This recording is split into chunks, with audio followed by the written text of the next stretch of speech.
A drone lifts gently from the ground. It flies low, quiet, almost unnoticed.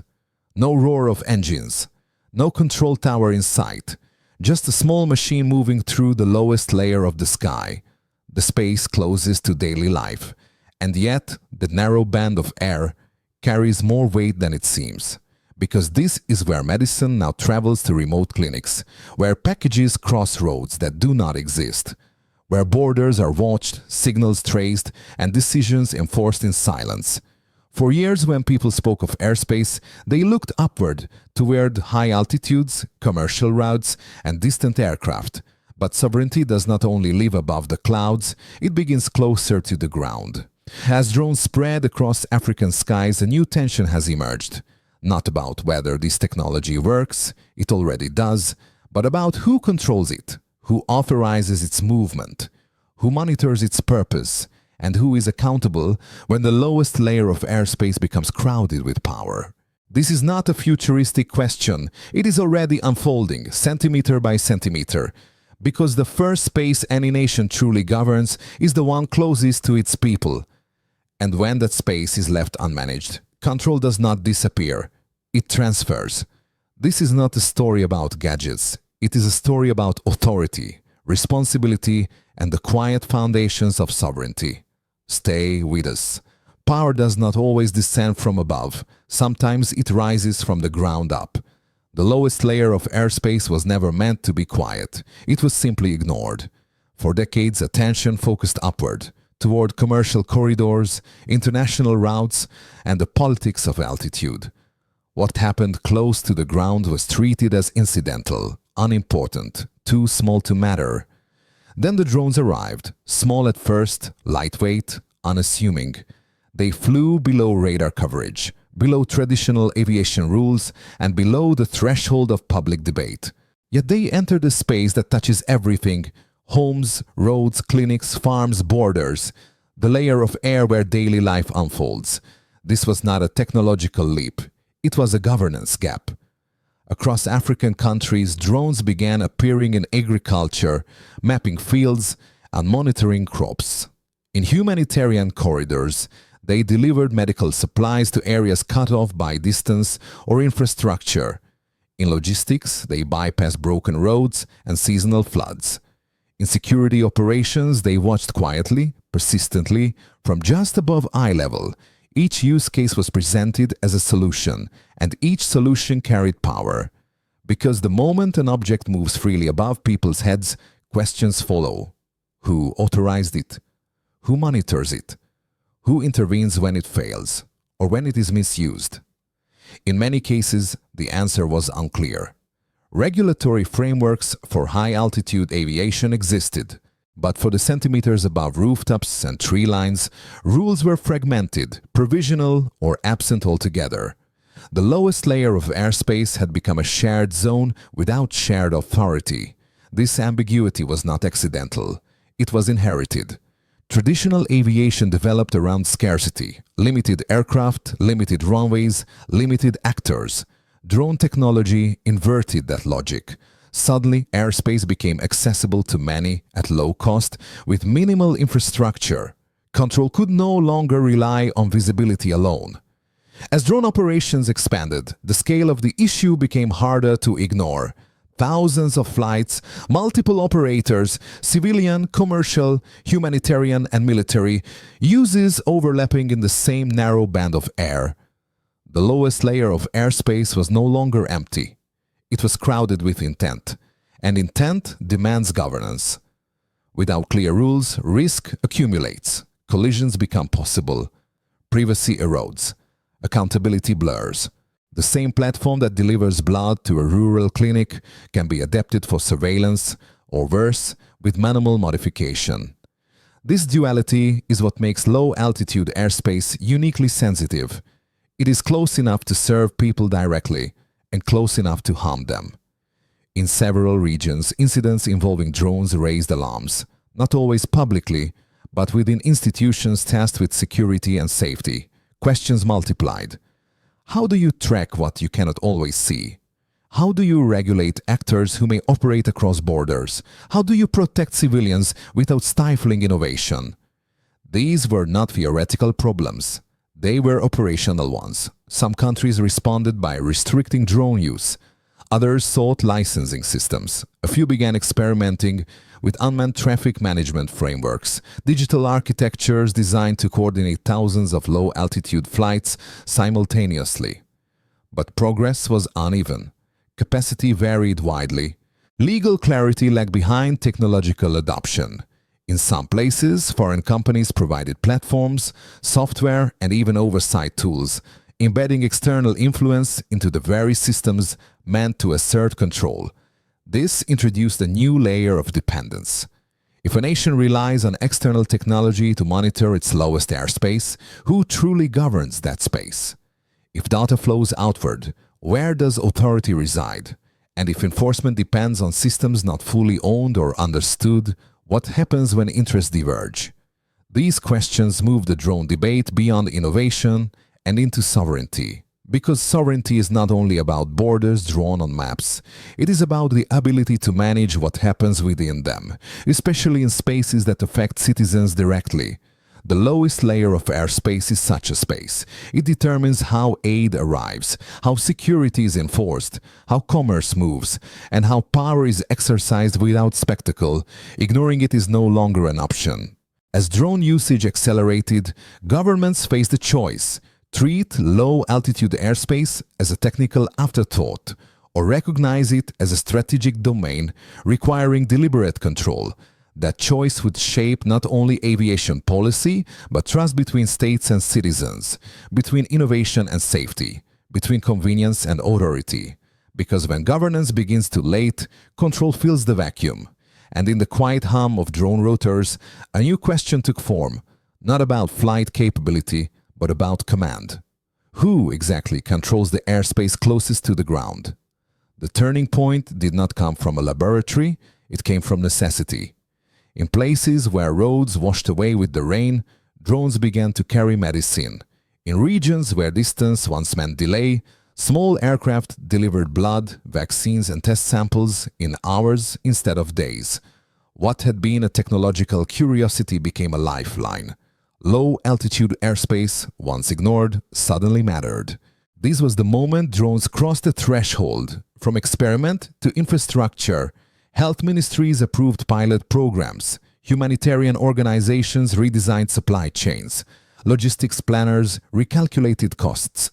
The lowest layer of the sky became a corridor of care, cutting across terrain that had long resisted connection. For communities on the ground, the impact was tangible. Clinics received supplies reliably. Emergency deliveries arrived on time. Remote areas felt closer to the center. Efficiency was no longer abstract. It hovered overhead. But with scale came tension. As drone flights multiplied, the same characteristics that made them useful also made them sensitive. They were quiet, hard to see, capable of operating beyond traditional oversight. What served healthcare could, with minimal changes, serve surveillance. What delivered aid could also map movement. The tool did not change. Its implications did. Security agencies took notice. Border monitoring expanded. Urban authorities questioned privacy. Military planners evaluated dual-use potential. The lowest layer of airspace began to host overlapping missions: civil, commercial, humanitarian, and defensive, often without a unified framework to separate them. This overlap was the crucible. In reconstructed accounts from regulatory discussions, officials described a growing unease. Too many actors, too little coordination. Drones did not respect municipal lines or administrative boundaries. They crossed districts in minutes, they gathered data continuously, and they demanded decisions at a speed institutions were not always prepared to match. Responses diverged. Some governments leaned into innovation, prioritizing access and speed. Others tightened controls, wary of misuse. Licensing regimes emerged. Flight approvals became mandatory. In certain cases, blanket bans were imposed, not as strategy, but as pause. Yet bans proved blunt. They slowed beneficial services without resolving the underlying question of control. Innovation continued elsewhere, operators adapted. The airspace remained active. only less visible. This is where the debate sharpened. Managing low-altitude airspace required more than permission slips. It required systems capable of tracking, deconflicting, and enforcing rules in real time. Digital coordination, shared data, clear accountability. The architecture of unmanned traffic management began to take shape, promising order in a space defined by proximity and scale. But architecture is never neutral. Who builds these systems? Who owns the data they generate? Who decides how rules are encoded? As platforms and software entered the picture, external providers often led the way. Expertise arrived packaged with technology, solutions were implemented quickly, and dependencies followed quietly. Efficiency returned, but so did questions. If oversight relies on tools not fully owned, where does authority sit? If monitoring depends on external updates, how resilient is control? And if enforcement is mediated through systems beyond national command, what happens when priorities diverge? The lowest layer of airspace had become a mirror of broader governance challenges.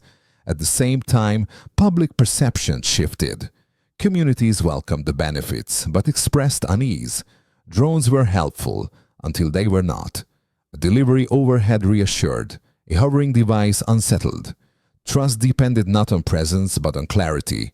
People wanted to know who is responsible. This demand for clarity elevated the issue from operational to political.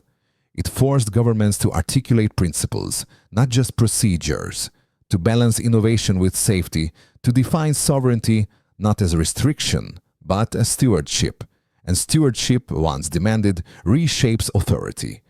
The climax was not a single incident. It was a convergence. Healthcare needs, security concerns, commercial ambition, public trust, all meeting in the same narrow band of air. In that convergence, it became clear that low-altitude airspace was no longer a technical margin. It was a front line, where governance met technology and where the consequences of inaction were immediate.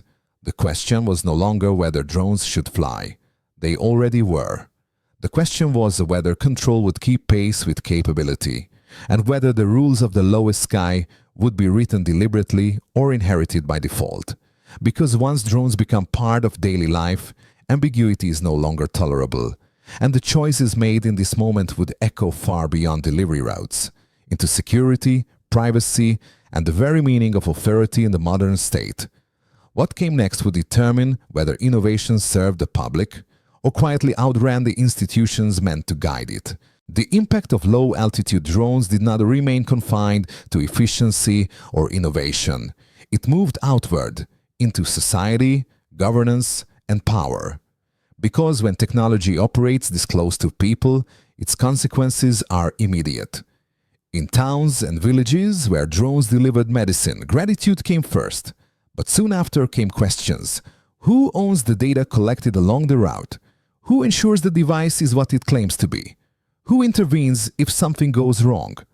Low-altitude airspace collapses distance between the state and the citizen. It makes governance visible or exposes its absence. In several regions, drones were no longer just tools of service. They became instruments of surveillance, border monitoring, and internal security. Their presence altered how authority was felt, not announced, not debated, simply hovering. This proximity changed the political equation. Unlike high-altitude aircraft, drones do not disappear into abstraction. They are seen, heard, sometimes feared. Their legitimacy depends not on capability, but on consent, and consent depends on trust. Where regulatory clarity existed, trust followed. Where it did not, suspicion grew. Civil society groups raised concerns about privacy. Local leaders questioned oversight. Communities asked how long data was stored and who had access to it.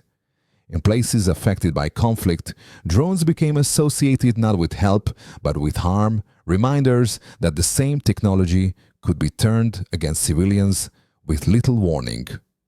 Reports of civilian casualties linked to military drone use across parts of the continent intensified this unease. The line between protection and coercion blurred. The lowest layer of airspace became emotionally charged. not because of what it enabled, but because of what it symbolized. Control without transparency feels like intrusion. For governments, this presented a dilemma. To ignore drones was to surrender authority. To overregulate them was to stifle benefit. To misuse them was to fracture trust.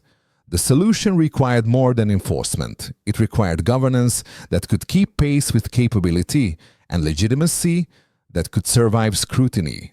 This is where drone policy intersected with broader political narratives, in countries reassessing their relationship with security, technology, and external influence. Low-altitude airspace became a proving ground, a test of whether modern authority could be exercised with restraint, whether sovereignty could be asserted without spectacle.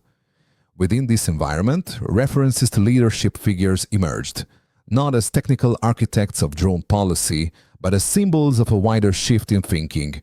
Names like Ibrahim Traoré surfaced in discussions about security and autonomy, reflecting a regional mood that questioned inherited dependencies and demanded control over foundational systems. Again, the issue was not personality, it was posture. Who decides how technology is deployed? Who defines its limits? And who answers when those limits are crossed? These questions exposed institutional strengths and weaknesses alike. Some states invested in legal frameworks, training regulators, and building domestic capacity. Others relied on external vendors for monitoring and counter-drone systems, embedding foreign technology into national security architecture. The latter choice offered speed, but at a cost. Dependence, once introduced at the lowest layer of airspace, is difficult to reverse. If enforcement relies on external updates, autonomy weakens. If data flows outward, accountability thins. If systems are not fully understood, authority becomes conditional. Citizens sense this, even if they cannot name it. They feel when control is borrowed rather than owned.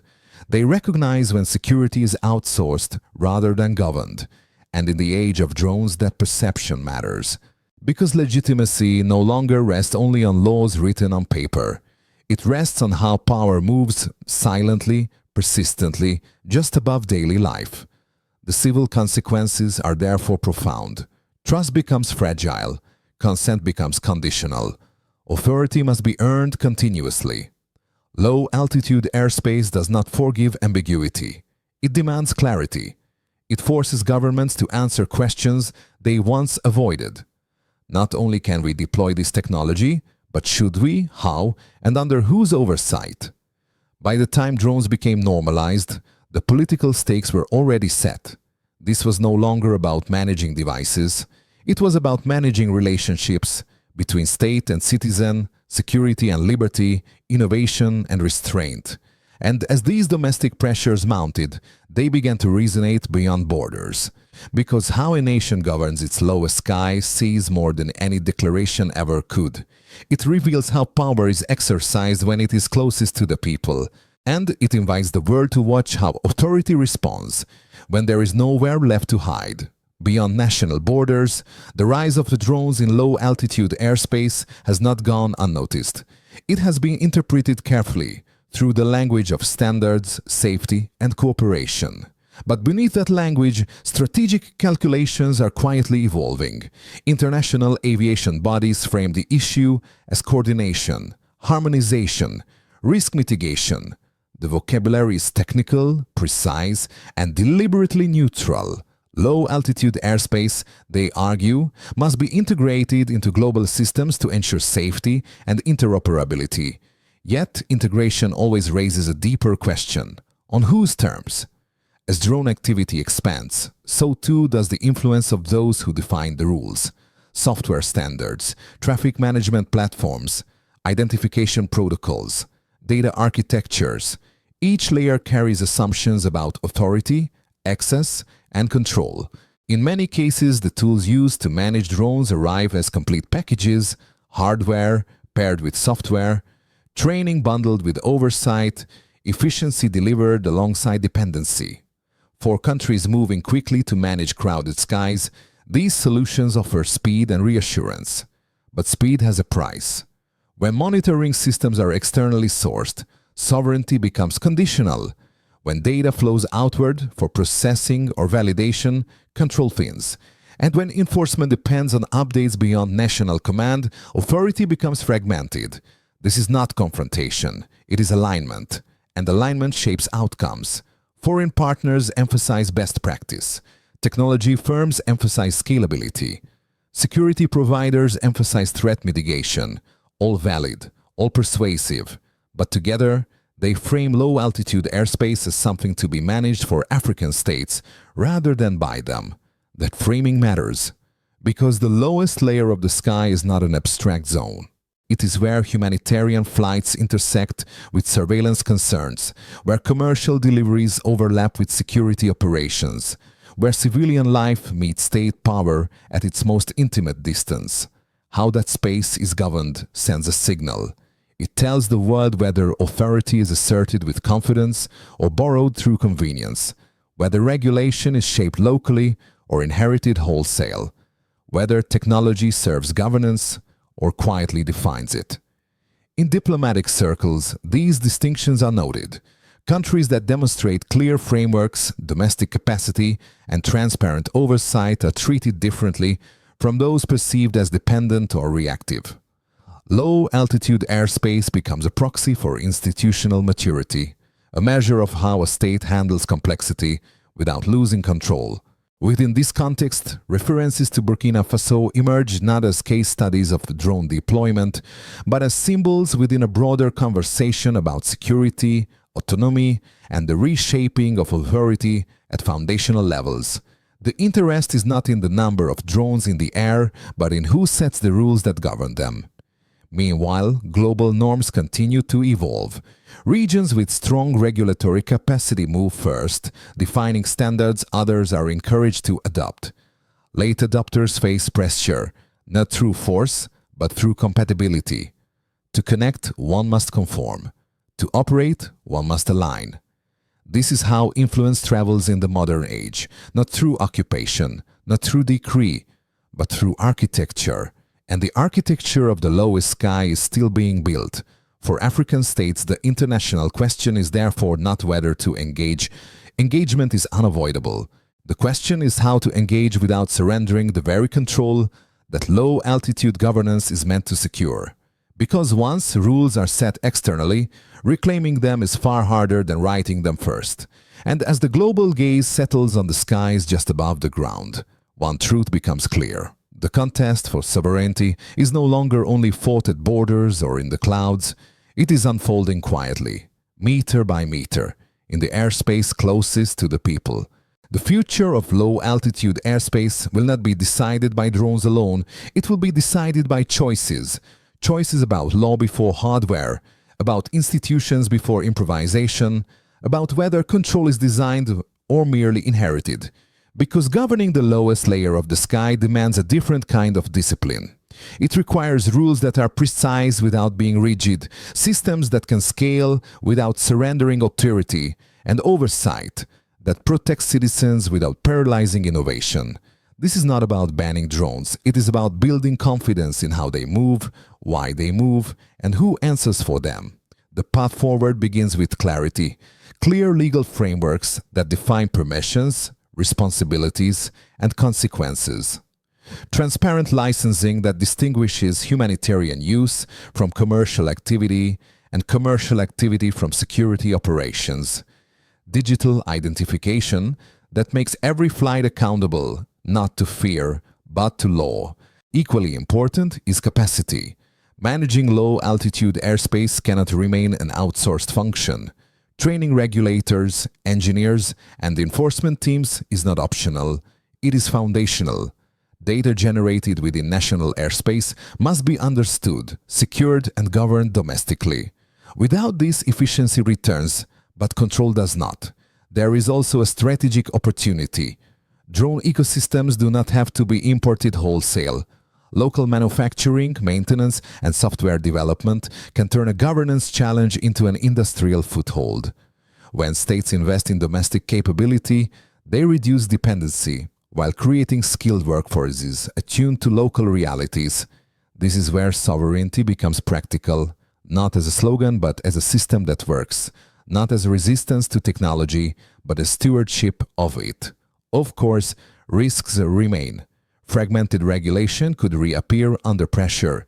Security concerns could justify overreach. Commercial interests could outrun oversight. But these risks are not reasons to delay. They are reasons to design carefully and to act deliberately. Because low-altitude airspace is unforgiving. It rewards preparation and exposes hesitation. It magnifies trust when governance is visible and erodes it when authority is ambiguous. Across the continent, the lesson is the same. Control does not begin with altitude. It begins with proximity, with how close power comes to daily life and how responsibly it is exercised there.